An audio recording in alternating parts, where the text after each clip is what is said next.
I hear people saying, a UKIP fella on with Nick earlier, the NHS is not fit for purpose. How bloody dare you? How dare you say that to the doctors and nurses who haven't had a pay rise since 2010? In real terms, they've had their pay cut for the last 7 years.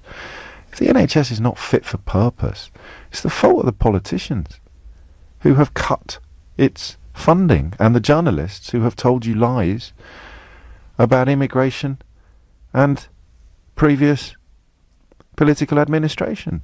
That's how this has been allowed to happen. Because as long as you're looking over there shouting, "Poll!" they're looking over there shouting, "Mug." You keep blaming the immigrants, mate. I'll keep reducing the quality of care you can expect when you get cancer.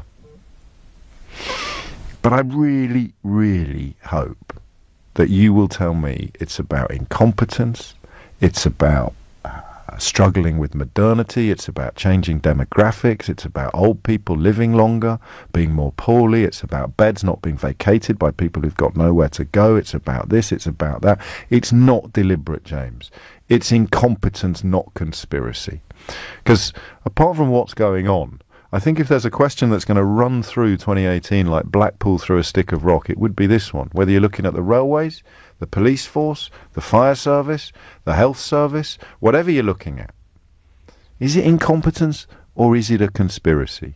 Is it incompetence or is it disaster capitalism? Brexit, of course, being the patron saint of this question. Is it incompetence or are we being deliberately driven towards disaster so that a few people can make a fat chunk of change? I don't know. I know what I want you to tell me. You very rarely tell me what I want to hear, which is why I love coming to work every morning.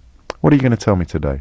When you look at the NHS, when you look at the 7-year decline in patient satisfaction, when you look at the financial disaster that is both underway and getting worse, when you look at the testimony of doctors and nurses, when you read about what is going on, and of course when you go to hospital as a patient or because it's your job, how do you respond to the suggestion that echoes the great Noam Chomsky, that the NHS is being, in some way, carved up, softened up, fattened up for privatisation? Because the same people that look at allotments and graveyards and think, how can they be allowed to exist? No one's making any money out of them. They might just be looking at the NHS in exactly the same way. And by the time they win, it'll be too late. You didn't frankly have the balls to put country before party.